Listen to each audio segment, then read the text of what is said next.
Every time you get a dollar or a paycheck, there are three principles to how you can be successful, the three ways to spend that money, and people always use them backwards. Number one, you pay for what you absolutely need. Number two, really critical, invest.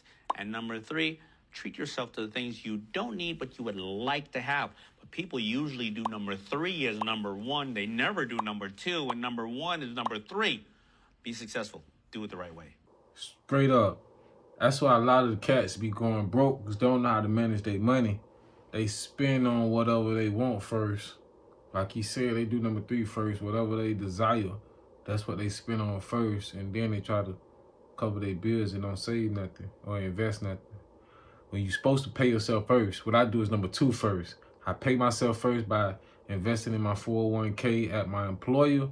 Then I do a little extra crypto investing, stock market investing, outside of my employer's investment that's coming out directly out of my check. So that way I'm paying myself first, then I pay my bills. Whatever I have left over, that's when I can spend or tackle some debt. All right, next video. Have a bunch of cash saved up in your bank account right now, you're fucked. Let me tell you why. Currently in the US right now, there's $986 billion in credit card debt, which is a record. $1.6 trillion in auto loans, also a record. $11.6 trillion in mortgages, record. And $16.5 trillion in housing debt overall. This is also another record. The US is not setting up in a good scenario. So if you're sitting here right now thinking about buying something stupid, don't do it. All you should be focusing on is preserving capital and saving cash, because you should always be prepared for the worst case scenario. My recommendation to you right now, sit on your cash as much as possible, sell unnecessary goods and items, focus on protecting yourself and protecting your future. Sitting on cash, I don't agree with that. I'm not a financial advisor. That's not no financial advice, but I will accumulate assets. I'll purchase some assets like real estate, some stocks, some crypto, some gold. You know, diversify your portfolio. Don't put all your eggs in one basket. I'm a true believer in investing because cash is not earning any income. It's dead cash. You know, cash is not moving. It's dead cash. So you want the money, your money, to earn you more money. So don't let that money sit. Have a safety net somewhere. If you got 100K in cash, I say about 75% of that you may want to invest. You dig? Next video. Financial literacy. Get your credit right. Clean your credit up. From me to y'all, clean your credit up. That mean everything. Baby, everything. Stop putting everything in your name. Create a business, an LLC. Put everything in your LLC. And open up a C Corp. If you don't know these, you need to figure these out. I'm telling you the names. Get a C Corp to run an LLC. If you want to make it even deeper, go get a trust fund to run a corp that runs the LLC. You want to get even deeper, own two trust funds for your business and your person to run that trust that runs all the business. It can get deep, my guy. Absolutely. That boy talking that finance talk, man. Clean your credit up, man. Get your credit A1. Stop putting everything in your name. Like you say, create an LLC. Could be anything. Create that LLC. Put everything under your LLC. Stop putting everything under your name. And then start from there. That's where you start point. You can grow from there. Trust me, put that LLC in your name. Get you a business account. Start earning income through your LLC. Purchase a vehicle through your LLC. Financial literacy. Rich people don't sleep 8 hours a day. That's a third of your life. It ain't but 24 hours in a day. You cannot be sleep 8 hours a day. You can't live in LA and wake up at 8 o'clock in the morning. It's 11 o'clock on the East Coast. The stock market been open 2 hours. They already making decisions about your life, and your ass was sleeping. The Bible says, he who loves to sleep and the folding of hands, poverty will set upon you like a thief in the night. In 16 years was I taught about this. So walk the normal person that's never heard of this before through the whole cycle. So I'll just give you an example. So if this was the $100 that I just spent an hour working for, this money's got to go somewhere. Most people would put this in a traditional bank. So you put your money there, but then if I take this $100 back out to give to Cody to go buy real estate, does the bank still pay me 1% on that money? Absolutely. Absolutely not. If I change one thing and I take this $100, instead of putting it in a bank, I set up one of these banking systems and I put this $100 in. 30 days later, you call me up and say, Chris, I got this great deal. You got to get in on this. I'll pay you 12% if you can lend me $100. And I then go to my bank and I take this $100 and I give it to you. But most people would say, well, it's the same as a bank. Nothing. Because I just took the money out. Yeah. You see, that 100 I just took wasn't even my money. So my money's making 6%, but I just took that money out.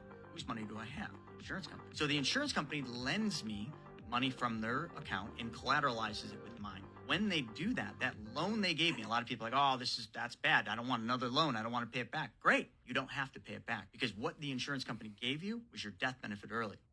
He talk about the whole life insurance policy.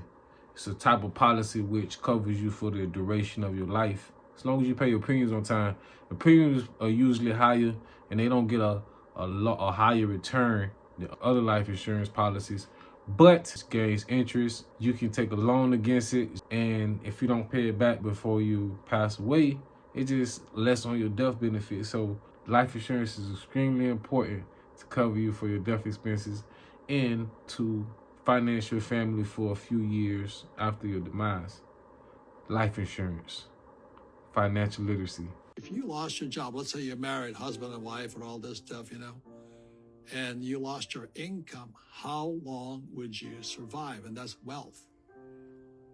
And so that's why today my wealth will go on for generations, because I have real assets. I thank you for that question, Vlad. It's probably the most important question you could ask me. Wealth is measured in time, rich is measured in money.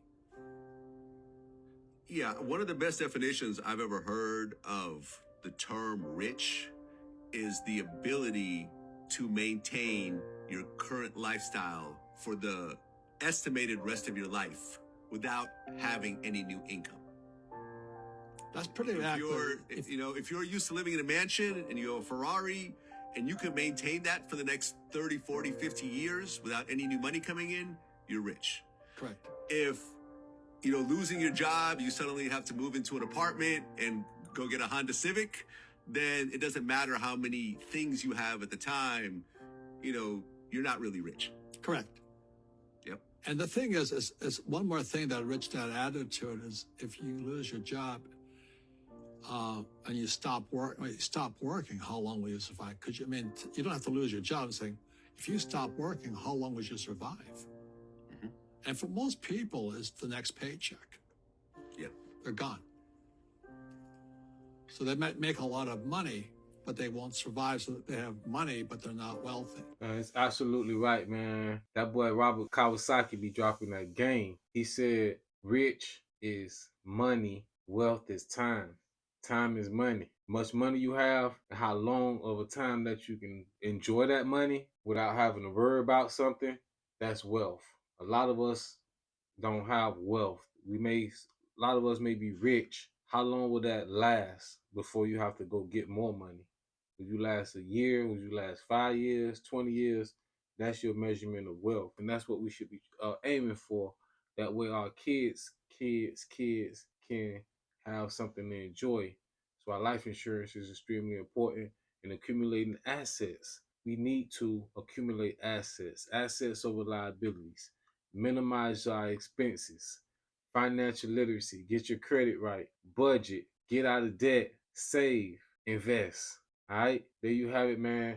I want to keep that financial literacy clicking on us. I'm going to keep promoting that. I'm going to keep dropping that.